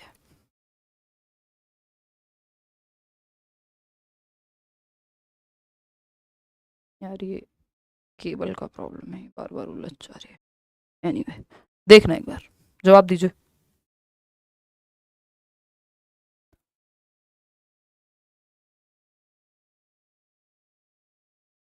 देखिए थर्ड ऑप्शन आप लोग कह रहे हैं 39% लोग। चलिए देखते हैं। देखिए मैं वैसे ही आपको बता दूं, प्रोसीजरल नॉलेज होती है प्रोसीजर का ज्ञान। भाई ऑपरेशन कैसे करना है इसके लिए प्रोसीजरल नॉलेज चाहिए आपको। इसमें तो डिक्लेरेटिव भी चाहिए बट प्रोसीजरल के बिना तो बिल्कुल नहीं कर पाओगे। प्रोसीजरल नॉलेज, साइकिल कैसे चलाते हैं, साइकिल चलाना आता है आपको, या स्विमिंग करना आता है, this is procedural knowledge. Process पता है आपको स्टेप बाय स्टेप कि कैसे होती है कोई चीज, हाउ टू डू समथिंग, है ना, हाउ टू डू समथिंग या हाउ समथिंग हैपन्स। ये प्रोसीजरल नॉलेज है, प्रक्रियात्मक ज्ञान है कि प्रक्रिया कैसे होती है, स्विमिंग की प्रक्रिया कैसे वर्क करती है, आपको स्विमिंग करना आता है, इसका मतलब आपको प्रोसीजरल नॉलेज है। साइकिल चलानी आती है, प्रोसीजरल नॉलेज है, कैसे करनी है कोई चीज। डिक्लेरेटिव नॉलेज क्या है, ये घोषणात्मक ज्ञान है कि आपको साइकिल कैसे चलाते हैं इसके स्टेप्स पता है, चलाई कभी नहीं है, आपको पता है ये करना होता है वो करना होता है, पढ़ लिया आपने सारे स्टेप। स्विमिंग में क्या स्टेप्स फॉलो होते हैं आपको पता है, परिभाषा में आप एक्सप्लेन कर देंगे, लिख के आना हो कहीं कि स्विमिंग में क्या स्टेप्स होते हैं आप लिख के आ जाएंगे, करके नहीं देखिए कभी, तो इसका मतलब प्रोसीजरल नॉलेज नहीं है, डिक्लेरेटिव नॉलेज है। परिभाषाएं सारी बताएं, एक्चुअल में कुछ नहीं करा है, बस ज्ञानी बाबा बन गए। ठीक, तो डिक्लेरेटिव नॉलेज क्या है, घोषणात्मक ज्ञान। घोषणात्मक ज्ञान यानी इसमें आपकी डेफिनेशंस या जो थियोरी पार्ट है वो आता है। दोनों, ऐसा नहीं है कि ये ज्ञान नहीं है, नॉलेज तो ये भी है, declarative knowledge is also knowledge, लेकिन प्रोसीजरल नॉलेज पे हम फोकस ज्यादा करते हैं क्योंकि प्रोसीजर्स अगर पता होंगे तो चीजें कैसे होती हैं, तभी तो हम कहते हैं हमारे यहाँ इतने नंबर ऑफ ग्रेजुएट्स हैं, पीएचडी वाले फिर पियोन का फॉर्म भरते हैं, क्योंकि डिक्लेरेटिव नॉलेज बहुत है, प्रोसीजरल की कमी है, एक्चुअल में स्किल्स की कमी है। तो वो कोई भी स्किल है उसमें प्रोसीजरल नॉलेज लगती है। तो declarative knowledge is also known as analytical knowledge. हमें क्या पता, देखेंगे। Procedural knowledge is generally process oriented in nature, हाँ ये बात हमें सही लग रही है, इसकी संभावना ज्यादा सही होने की। फिर भी देखते हैं, procedural knowledge tells the factual knowledge about something. अरे सरकार ये तो गलत है, हमसे गलत पूछा था सही पूछा था, कौन सा संबंध सही है अभी देखेंगे। Declarative knowledge emphasizes how to do something, उल्टा है ये तो आप थर्ड कैसे जवाब दे रहे हो, गलत है थर्ड तो। प्रक्रियात्मक ज्ञान किसी चीज के बारे में तथ्यात्मक ज्ञान है, फैक्चुअल नॉलेज नहीं है सरकार, एक्चुअल नॉलेज है, प्रैक्टिकल नॉलेज है, प्रोसेस प्रक्रिया के बारे में ज्ञान है। और घोषणात्मक ज्ञान कैसे होती है कोई चीज इसके बारे में नहीं है, क्या है कोई चीज व्हाट के बारे में, डेफिनेशन के बारे में है, कैसे होती है ये हाउ वाला यहां आएगा प्रोसीजरल नॉलेज में, प्रक्रियात्मक ज्ञान में। यहां पे सिर्फ प्रक्रियात्मक ज्ञान में तथ्यात्मक जानकारी नहीं चाहिए, तथ्यात्मक यानी फैक्चुअली तो आपको पता है, एक्चुअल में आपने करके नहीं देखी वो चीज, तो ये तो गलत हो गए। Declarative knowledge also known as analytical knowledge. Declarative knowledge को आप विश्लेषणात्मक ज्ञान के रूप में भी जाना जा सकता है।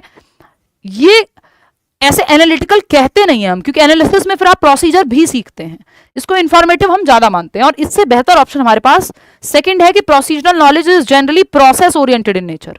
प्रक्रियात्मक ज्ञान जो है वो कार्यविधि उन्मुख होता है, यानी कोई चीज कैसे होगी इसके बारे में आपको प्रोसीजरल नॉलेज बताएगी। बात सही है नहीं?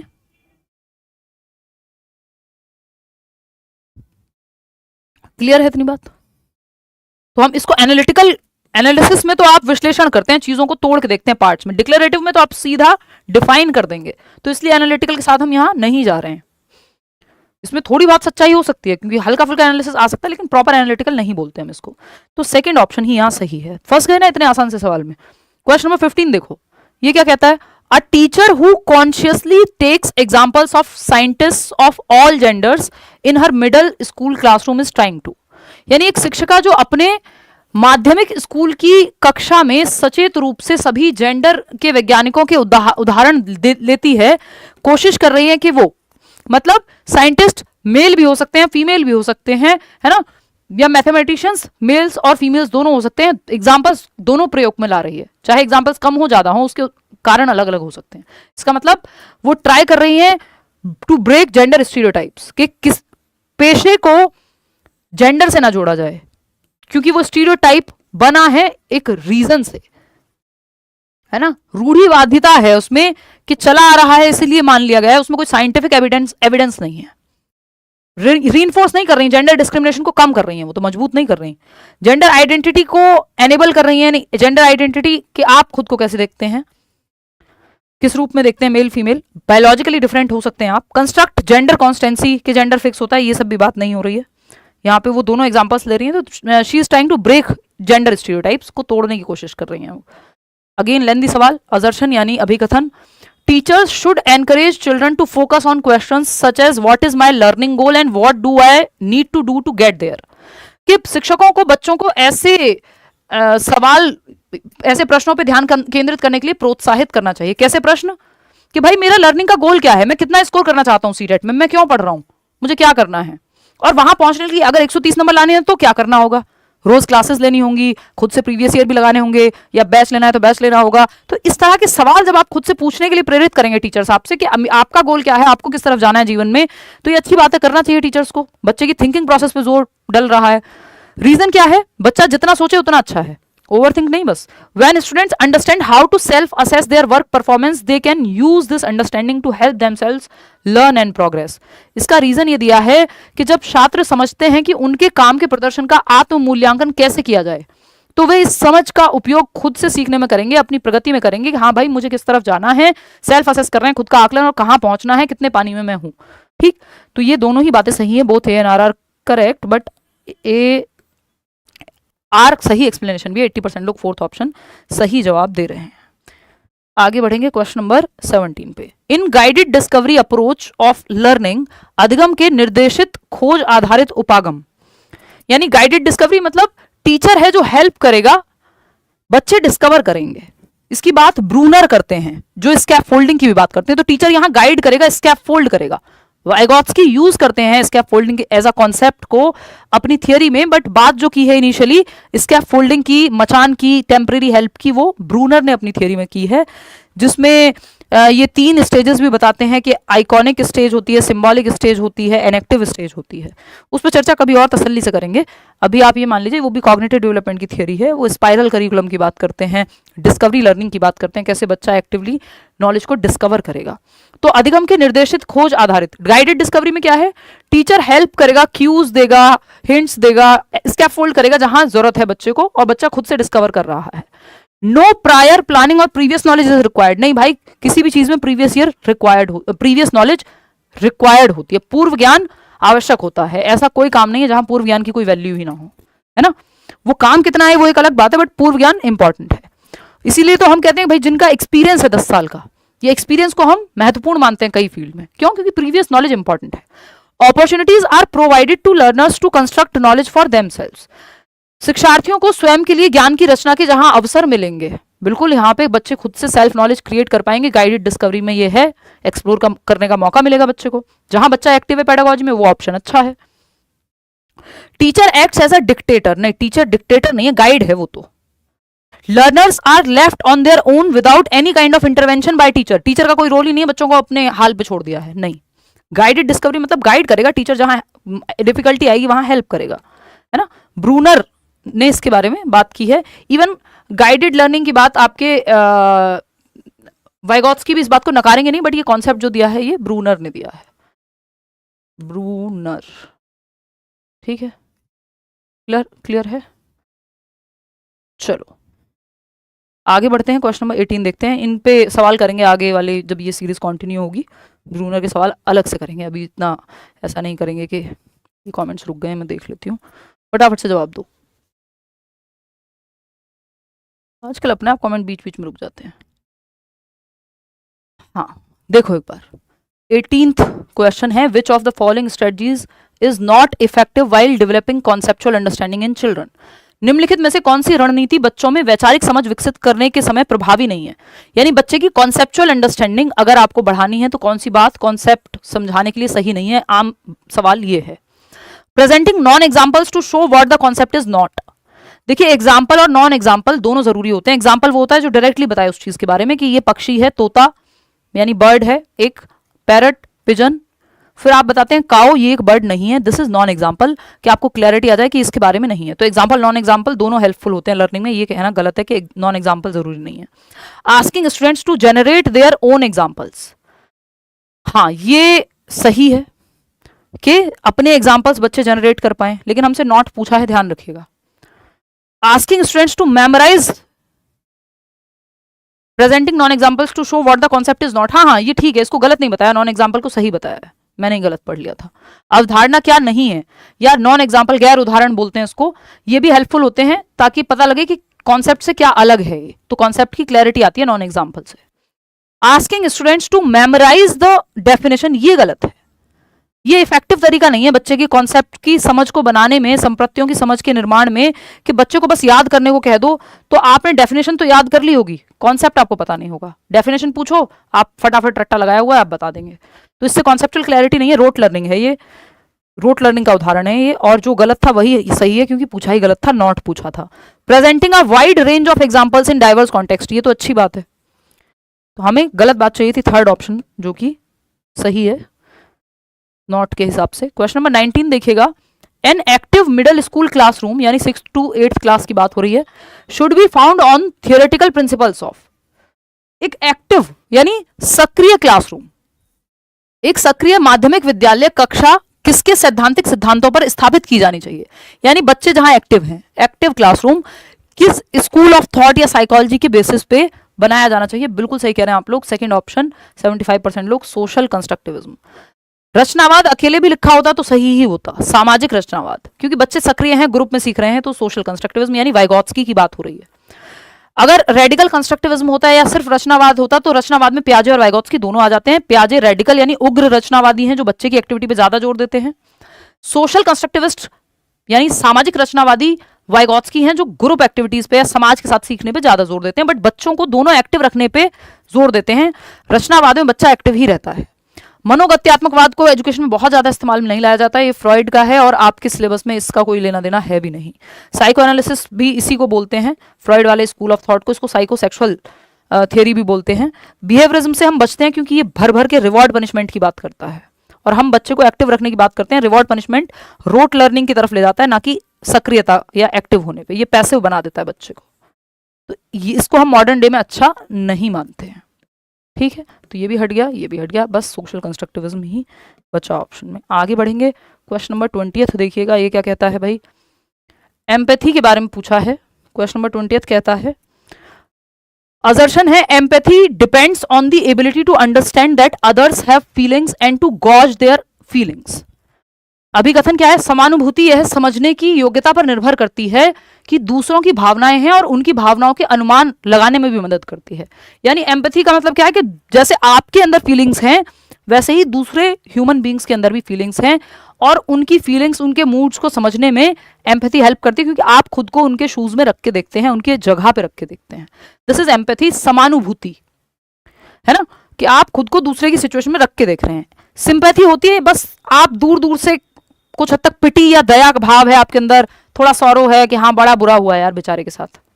लेकिन समानुभूति में आप एग्जैक्टली वैसे ही सोचते हैं कि यार मेरे साथ भी अगर ऐसा होता तो मैं कैसा महसूस करता, कि जैसे आपके अंदर इमोशंस हैं वैसे सामने वाले में भी। तो ये अच्छी चीज है, एम्पैथी टीचर्स में, स्टूडेंट्स में, सब में हेल्पफुल होती है, होनी चाहिए, ह्यूमंस में होनी चाहिए। Emotions and cognition are not related to each other. अगर एम्पैथी थोड़ी सी दिखा लें वो लोग जो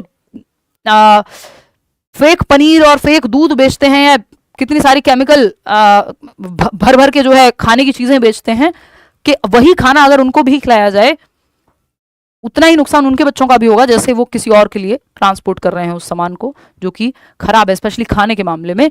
तो ये क्या होगा, तो बहुत सारी चीजें, बहुत सारी गलत चीजें होनी बंद हो जाएंगी अगर एम्पैथाइज या एम्पैथी क्रिएट हो जाए इंसान में, है ना, कि खुद को दूसरे की जगह रख के देखने लगे। अगर emotions and cognition are not related to each other, ये तो कह ही नहीं सकते भाई, जो आपके इमोशंस है वो आपके दिमाग से रिलेटेड है, cognition and emotion are related, है ना, they are independent. In case of जेजोंग जब तक ना लिखा हो तब तक हम स्वतंत्र नहीं कह सकते, संबंधित नहीं है तो कहेंगे ही नहीं। इंटरट्वाइंड है, इंटरवोवन है, इंटर रिलेटेड है, अंतः संबंधित है दिल और दिमाग। अगर इमोशंस ठीक नहीं है, जीवन में कोई घटना घटी है, किसी की मृत्यु हुई है, लव्ड वन की, ब्रेकअप हुआ है, आपका दिमाग पे भी असर पड़ेगा उस चीज का। हो सकता है जो चीज आपको आती हो पेपर में वो भी ना कर पाओ उस दिन, अंतर आ सकता है, प्रभावित कर सकता है। अगर पॉजिटिवली प्रभावित कर रहा है तो हो सकता है आप बहुत अच्छा कर जाएं, है ना। तो इमोशंस प्रभावित करते हैं दिमाग को। ए तो सही है बट आर सही नहीं है, मतलब क्या हुआ, सेकंड ऑप्शन आप लोग कह रहे हैं जो कि सही बात है, आर फॉल्स है, ए तो सही है। ठीक है, आगे बढ़ेंगे नेक्स्ट क्वेश्चन पे। नेक्स्ट क्वेश्चन क्या है, question number 21, a middle school teacher can enable students become strategic self motivated learners.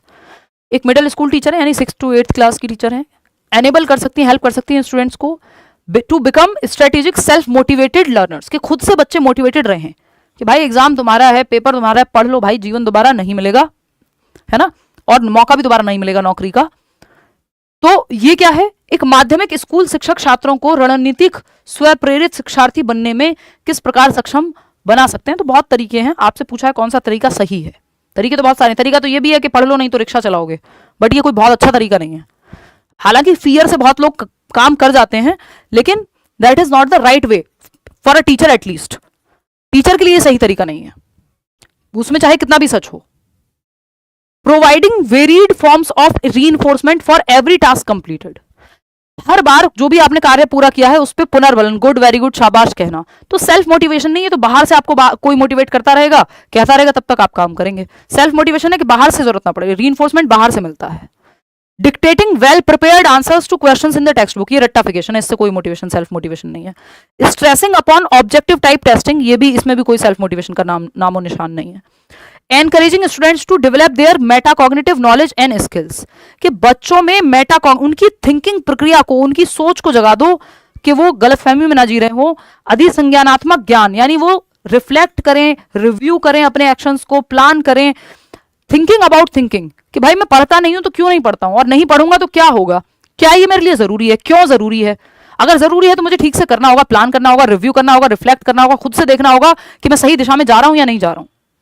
तो ये जिस दिन बच्चे में मेटाकॉग्निटिव स्किल्स आ जाएंगी कि वो थिंकिंग के बारे में भी अपनी थिंकिंग कर पाए, thinking about thinking, planning about planning, या फिर मैं कहूं फीलिंग अबाउट फीलिंग्स, कि वो कैसा महसूस कर रहा है, ये वो क्यों महसूस कर रहा है, ये वो देख पाए, तो ये हायर लेवल थिंकिंग हो जाएगी। ये बेटर है, इससे सेल्फ मोटिवेशन बनी रहेगी, बाहर से किसी को गुड, वेरी गुड कहने की जरूरत नहीं पड़ेगी, सेल्फ मोटिवेटेड रहोगे आप किस तरफ वीक हो, कैसे उस वीकनेस को मिटाना है, वो सारी स्ट्रेंथ और वीकनेस सब आप मेटाकॉग्निशन में देख लेते हो।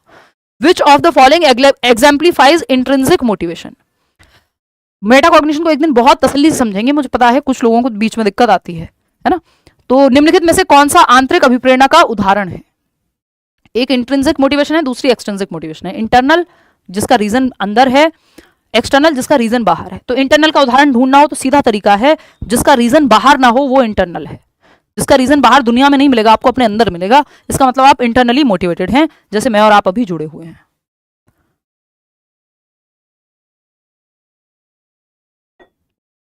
तब इसमें से कुछ लोग होंगे जो सिर्फ नंबर के लिए पढ़ रहे होंगे, कुछ को इंटरेस्ट भी आ रहा है। फर्स्ट ऑप्शन 89% लोग कह रहे हैं, motivation driven by personal interest और एंजॉयमेंट ऑफ द टास्क। बिल्कुल सिंपल तरीका है, बाहर रीजन नहीं मिलेगा इंटरनल मोटिवेशन का। आंतरिक अभिप्रेरणा का रीजन जो है, आपको कारण अंदर मिलेगा कि आपको इंटरेस्ट है उस सब्जेक्ट में, आनंद आता है उस काम में, जैसे टीचिंग में मुझे आता है ना, जानने में आता है चीजों को, कि हर व्यक्ति को कुछ ना कुछ तो ऐसा होगा जिसमें उसको पर्सनल एंजॉयमेंट या इंटरेस्ट के लिए वो काम करता है ना। किसी को हो सकता है मूवी देखने में आनंद आता हो। Motivation driven by competition with others, ये एक्सटर्नल मोटिवेशन है, बहुत लंबे दूरी तक नहीं लेके जाएगा, ये अंदर से खोखला कर देगा एक टाइम के बाद। ये म्यूचुअली एक्सक्लूसिव नहीं होते, एक दूसरे में जुड़ जाते हैं। कई बार आप शुरू मजबूरी में करते हैं, फिर मजा आने लगता है, मतलब शुरू किया था एक्सटर्नल मोटिवेशन से, फिर आपको खुद अच्छा लगने लग गया, इंटरनल बन गई वो चीज। तो ऐसा भी पॉसिबल है।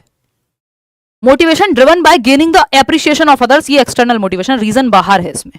पर्सनल एंजॉयमेंट और इंटरेस्ट में, आपकी रुचि है किसी चीज में इसलिए गिटार बजाते हैं, तो या आपको पढ़ना पसंद है इसलिए पढ़ते हैं, पेपर की चिंता नहीं है, तो ये रीजन इंटरनल है। बट ये सारे एक्सटर्नल है, कि बाहरी प्रशंसा, प्रतिस्पर्धा, है ना, एक्सटर्नल रिवॉर्ड मिलेगा, फर्स्ट आऊंगा, ये सब एक्सटर्नल रीजंस है। मोटिवेशन ये भी है, काम इसमें भी कर रहे होगे, तो first option is the right answer. आगे बढ़ेंगे, क्वेश्चन नंबर 23 देखिएगा। Which debate is highlighted in the following question, development की डिबेट के बारे में बात हो रही है, ध्यान से पढ़ना। डज एन इंडिविजुअल्स, ये सबसे इंपॉर्टेंट सवाल है आज का, इन अ वे, फटाफट से बताओ। पेमेंट नहीं हो रहा है करियर में, क्यूआर कोड नहीं आ रहा है। यार मैं आपको ना एक हेल्पलाइन नंबर दे रही हूँ, टीचिंग के लिए हमने अभी बनवाया है बोल करके, क्योंकि बहुत लोगों को अलग अलग तरह की समस्याएं आ रही थी, क्योंकि बहुत संख्या में लोग जो है एडमिशन ले रहे होते हैं कई बार। तो मैंने उदय सर को बोला था, एक नंबर है, ये मैं लिखवा दे रही हूँ, अभी आएंगे इस सवाल पे वापस।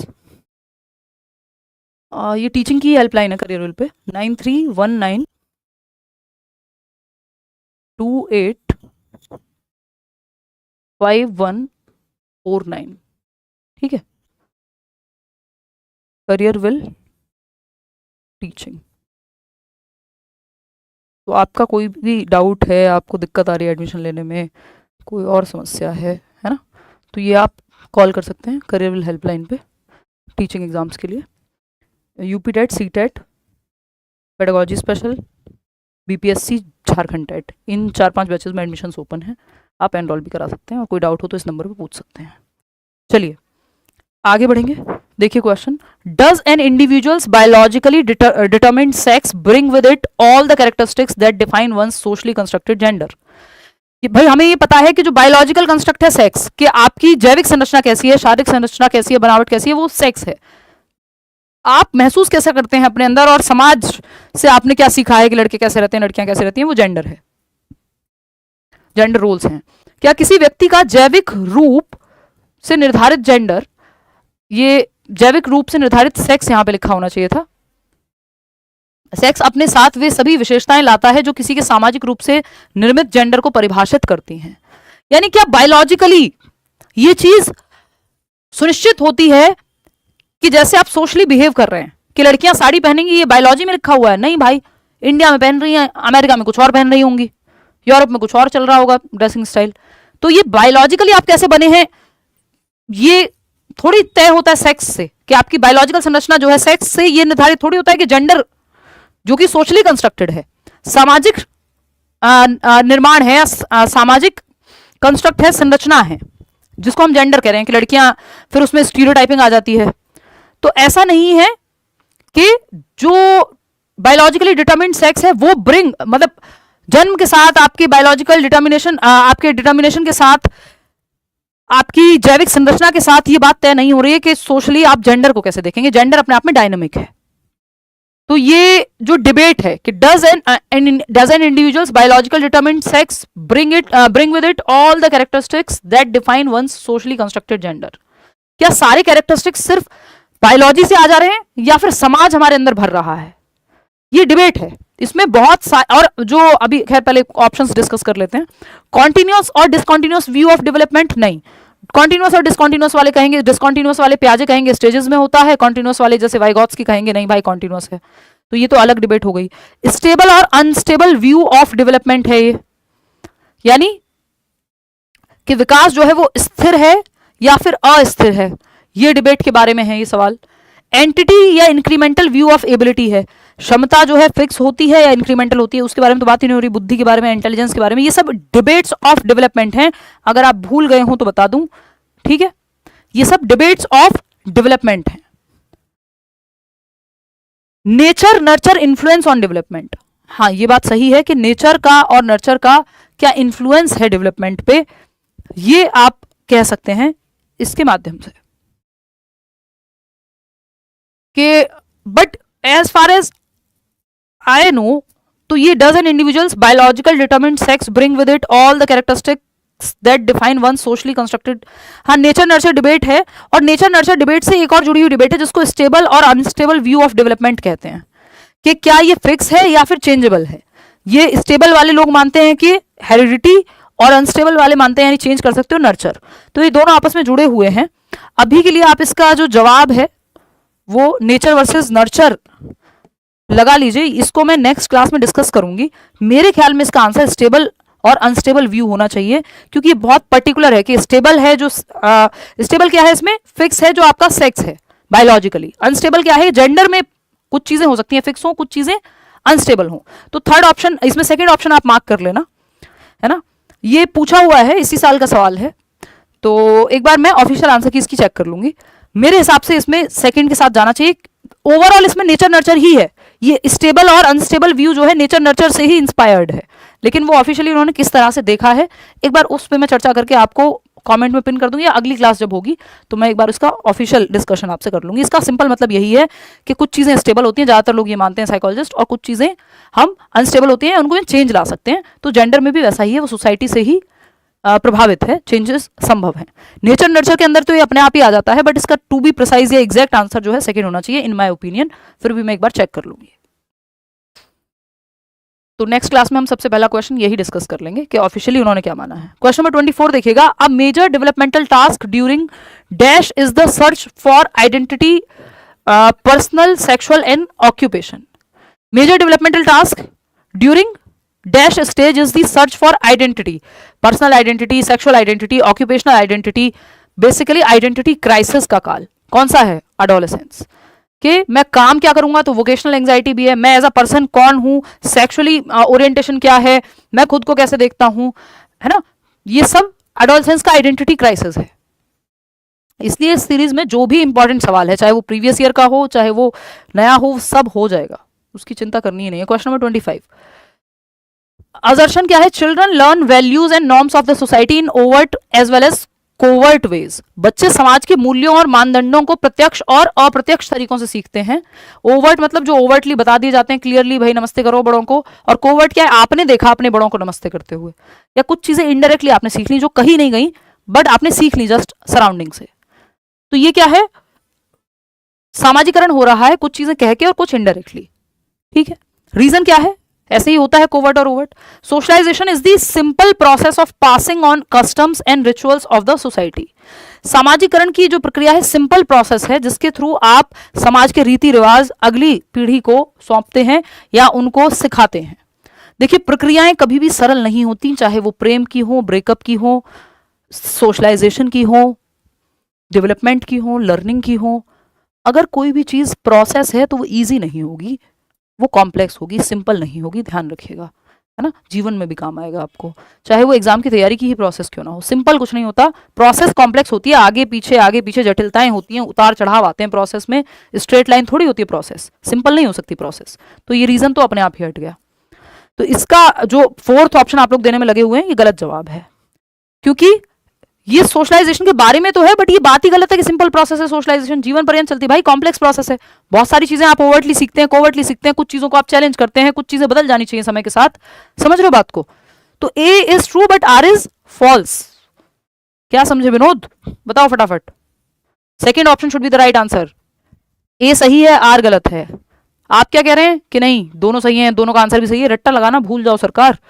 क्वेश्चन नंबर 26 देखिएगा, as per Jean Piaget's theory of cognitive development, which of the following abilities distinguishes formal operational thinking from concrete operational thinking? ये बहुत सवाल आता है, कभी कह देंगे प्री ऑपरेशनल से कॉन्क्रीट ऑपरेशनल को क्या चीज अलग करती है, इसमें पूछ लिया फॉर्मल ऑपरेशनल से कॉन्क्रीट ऑपरेशनल में क्या डिफरेंस है। कैसे पता चलेगा किस एक कैरेक्टरिस्टिक से कि बच्चा कॉन्क्रीट में है कि फॉर्मल ऑपरेशनल में है? कॉन्क्रीट थर्ड स्टेज है 7 से 11 वाली, और ये 11 एंड अबव फाइनल औपचारिक संक्रियात्मक है। कंजर्वेशन फॉर्मल ऑपरेशनल और कॉन्क्रीट ऑपरेशनल की बात हो रही है। कंजर्वेशन अगर प्री ऑपरेशनल और कॉन्क्रीट की हो रही होती तो अंतर हो जाता। ऑब्जेक्ट परमानेंस की तो यहाँ बात ही नहीं है, तो जन्म से 2 वर्ष में आ जाता है वस्तु स्थायित्व। सिंबॉलिक प्ले ये 2 से 7 में, तो ये प्री ऑपरेशनल से अलग करना होता तो आ जाता। ठीक है, बचा क्या? एब्स्ट्रैक्ट लॉजिक, क्योंकि कंजर्वेशन तो आ जाता है कॉन्क्रीट ऑपरेशनल में, है ना।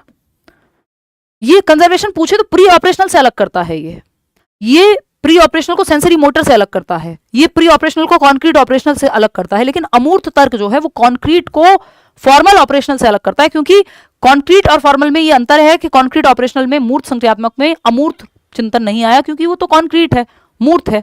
कॉन्क्रीट वो चीजें जिनको आप देख सकते हो, छू सकते हो, टच कर सकते हो, फील कर सकते हो। अमूर्त चीजें आपके विचारों में होती हैं कई बार। अब लव एक्चुअल में कहीं थोड़ी है, आप करते रहो चर्चा, फीलिंग है, एब्स्ट्रैक्ट है ना। तो अमूर्त चिंतन जैसे बहुत सारे हाइपोथेटिकल सिचुएशंस हो सकती हैं, थियरम्स वगैरह प्रूव करना हुआ, तो ये फोर्थ ऑप्शन है। एब्स्ट्रैक्ट लॉजिक जो है वो आपका आता है लास्ट स्टेज में, फॉर्मल में। क्वेश्चन नंबर 24 देखेंगे, इसमें कितने लोगों ने सही जवाब दिया? 71%। चलो बहुत बढ़िया। क्वेश्चन नंबर 27 देखो, 3 सवाल और हैं। A significant critique of Jean Piaget is that he failed to adequately consider the influence of dash on development। कि जीन प्याजे की ये एक महत्वपूर्ण आलोचना है, आप कितने भी महान बन जाइए, लोग आलोचना आपकी करते रहेंगे। इसका एग्जाम्पल है कि जीन प्याजे की भी आलोचनाएं होती हैं। यह है कि वह विकास पर डैश के प्रभाव पर पर्याप्त रूप से विचार करने में विफल थे। मतलब उन्होंने कोई एक एस्पेक्ट था डेवलपमेंट पे जिसको महत्व नहीं दिया, जिसकी वजह से उनकी आलोचना होती है, क्रिटिसाइज किया जाता है इस चीज के लिए उन्हें। तो आप बताएंगे।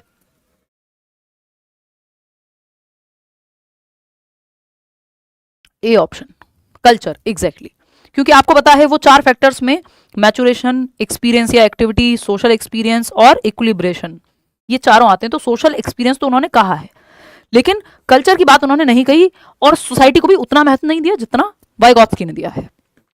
तो संस्कृति का क्या प्रभाव पड़ता है, किस कल्चर में आप हैं उससे आपके डेवलपमेंट पे क्या प्रभाव पड़ेगा, इस बात को बहुत महत्व पियाजे ने नहीं दिया। इसीलिए उनकी स्टेजेस कल्चर फ्री हैं, एक तरह से इनवेरिएंट हैं, पूरी दुनिया में सेम है। जबकि वाइगॉत्स्की कहेंगे जिस समाज, जिस संस्कृति में आप रह रहे हैं उसका आपके विकास पे प्रभाव पड़ेगा। तो एक्सपीरियंस, एक्टिविटी, मैचुरेशन, इन सब की बात तो की है 4 फैक्टर्स में। तो 4th option is the right answer. आगे बढ़ेंगे, क्वेश्चन नंबर 28 देखिएगा। विच of the following is a correctly matched pair? सही से मैच्ड पेयर, कोहलबर्ग की थ्योरी, सारे सिलेबस को जो है कवर किया हुआ है। देखो फटाफट बताओ इसका जवाब। फिर जो है मैं एक लंबी छुट्टी पे जाऊंगी, लंबी क्या 9 दिन की छुट्टी पे। फटाफट से अभी इसके बाद पैकिंग करनी है और भागना है, बस रात की फ्लाइट है। तो ये बिल्कुल जो है लास्ट सेशन है आज का।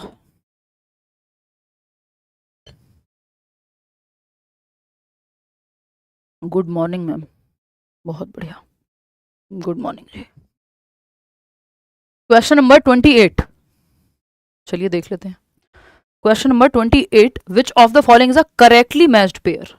Good boy good girl orientation, greatest good for greater numbers. नहीं भाई, गुड बॉय गुड गर्ल को तो पढ़ी ही नहीं है, ग्रेटेस्ट नंबर की नहीं पढ़ी, अच्छा लड़का अच्छी लड़की को, ये 3rd स्टेज है।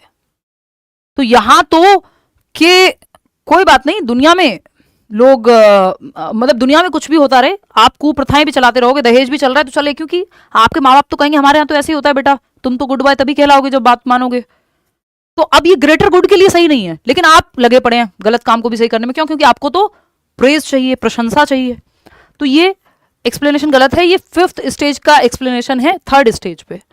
लॉ एंड ऑर्डर ओरिएंटेशन में upholding principles of social justice for humanity, principles की कोई बात ही नहीं होती लॉ एंड ऑर्डर में। तो सिंपल आपको एक ऑर्डर फॉलो करना है ताकि सोसाइटी में केओस ना हो, एक क्रम बना रहे, सब नियम का पालन करें। सब रेड लाइट तोड़ेंगे तो कैसे चलेगा। Social contract orientation, consideration of perception of others, दूसरों के धारणा पर ध्यान देना या परसेप्शन पे ध्यान देना, सोशल कॉन्ट्रैक्ट ओरिएंटेशन है।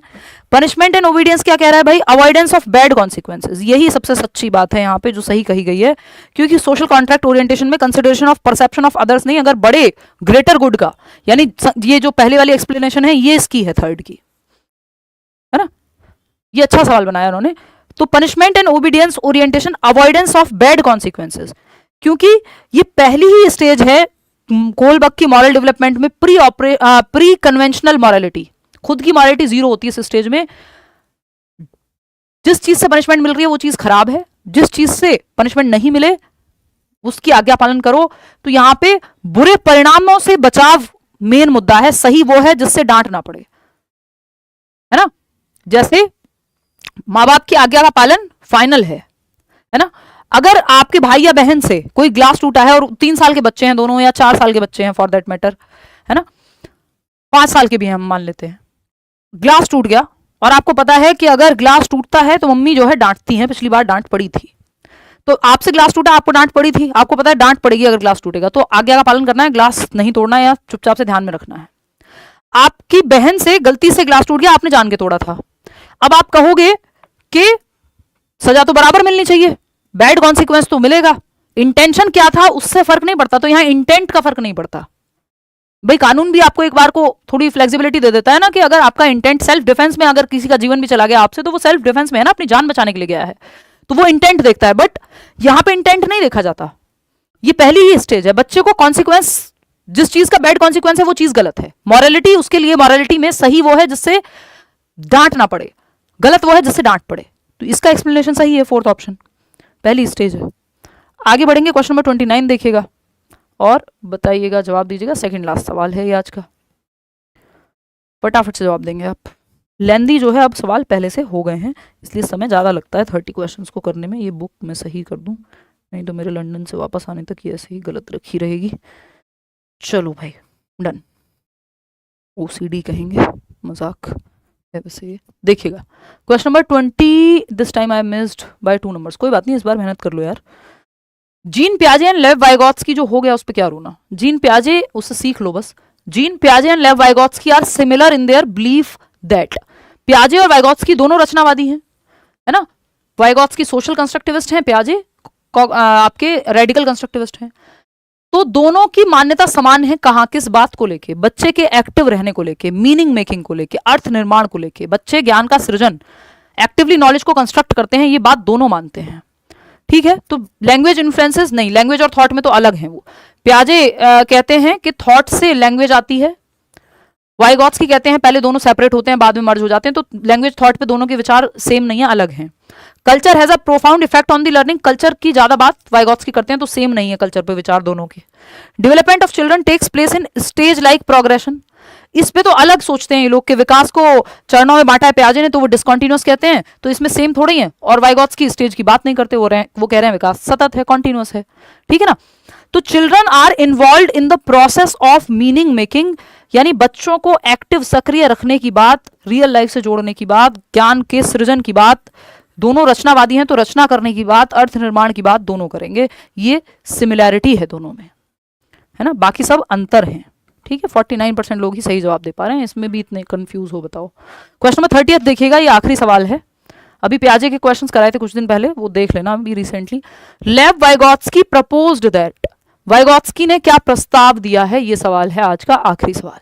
फिर आप छुट्टी हो जाएगी, आप अपने घर जा सकते हैं, मैं अपने, हम दोनों अपने ही अपने घर हैं, मतलब हम सभी दोनों, तो कहना गलत होगा, इतने सारे लोगों को हजारों में लाइव हुए हैं, और अगर 2500 लोगों को ये कह दिया जाए कि दोनों अपने अपने घर। चलो फटाफट से बताओ, ये तो हुई मजाक की बात। डी ऑप्शन, सी ऑप्शन कह रहे हैं 41% लोग। चलिए देखते हैं, लेव वाइगॉत्स्की ने क्या प्रपोज किया है कि children's thinking quantitatively different from adults, ये बात पियाजे महाराज कहते हैं, ना कि वाइगॉत्स्की, कि बच्चों की सोच वयस्कों से क्वांटिटेटिवली, तो वो भी नहीं कहते, कोई नहीं कहता ये, मात्रात्मक नहीं गुणात्मक, क्वालिटेटिवली अलग है, पियाजे ये कहते हैं, क्वांटिटी में तो सेम ही है, amount is same, kind is different, तो ये तो बात ही गलत है। Children's thinking is qualitatively different from adults, ये पियाजे कहते हैं, ये जीन पियाजे कहते हैं कि वयस्कों से गुणात्मकता में अलग होती है, कि आप का बच्चे, आपका दिल टूटा है इसलिए आप रो रहे हैं, बच्चे का पेन टूटा है वो इसलिए रो रहा है, या फिर आप सोच दोनों रहे हैं, काइंड अलग है। आप भी दिन भर सोचते हैं, बच्चे के दिमाग में भी विचार आते हैं, बच्चे के दिमाग में विचार आ रहे हैं, आज खाने को क्या मिलेगा, मुझसे मेरा खिलौना टूट गया, उस पर रो रहा है, उस पर सोच रहा है, आप कह रहे हो मेरा दिल टूट गया, बस क्वालिटी का अंतर है, सोच आप भी रहे हो, सोच वो भी रहा है ना। तो ये बात पियाजे कह रहे हैं कि क्वालिटी में अलग है, गुणात्मकता में अलग है, kind is different, amount same है, क्वालिटी अलग है सोच की, बच्चे और बड़े की। Children have a lot of potential which includes tasks they can do with other support, ये वाइगॉत्स्की कह रहे हैं। Children are born unruly and society needs to teach them social behaviours, बच्चों में कमी दोनों में से कोई नहीं निकालता, और नियंत्रित पैदा होते हैं, उनको नियंत्रित करना है, फालतू बातें हैं। बच्चे सीखने की क्षमता के साथ जन्म लेते हैं या सीखने की क्षमता रखते हैं, ये दोनों कहते हैं।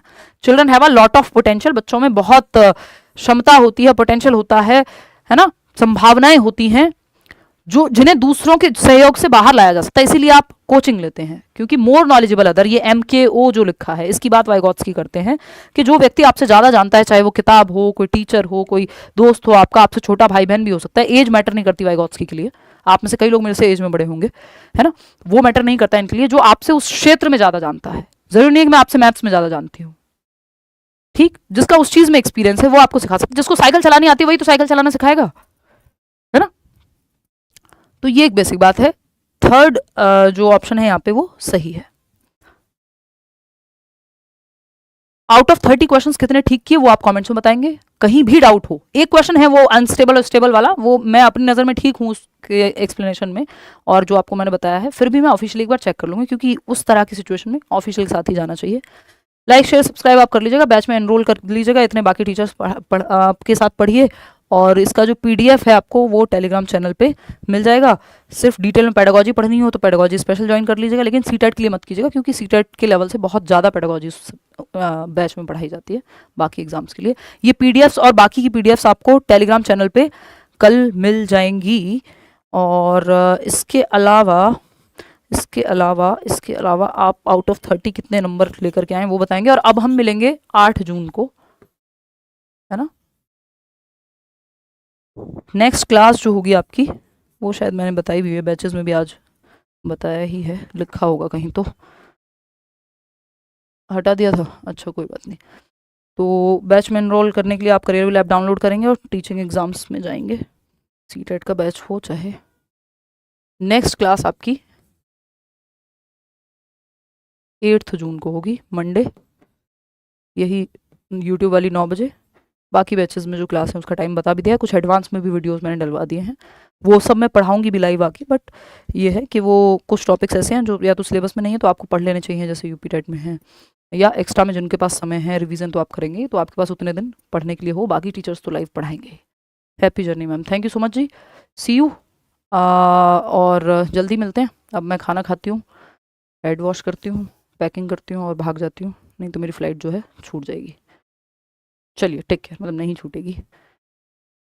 हाँ, watching you from Arunachal Pradesh, धन्यवाद जी। गुड नाइट तो प्लेन में होगी। चलिए टेक केयर, धन्यवाद आपका, थैंक यू सो मच। हम 8 जून को मिलेंगे, इतने आपकी छुट्टियां रहेंगी। बाकी टीचर्स की क्लास बीच में मैं कुछ दिन लगवा दूंगी बात करके, और मैं आपको मिलूंगी 8 जून को, है ना। तब तक मैं घूम के आती हूँ, थोड़ा सा ब्रेक लेती हूँ। चलिए टेक केयर, बाय बाय। कोई भी आपका मन में सवाल हो, कुछ भी हो तो आप पूछ लीजिएगा कमेंट्स में। Take care.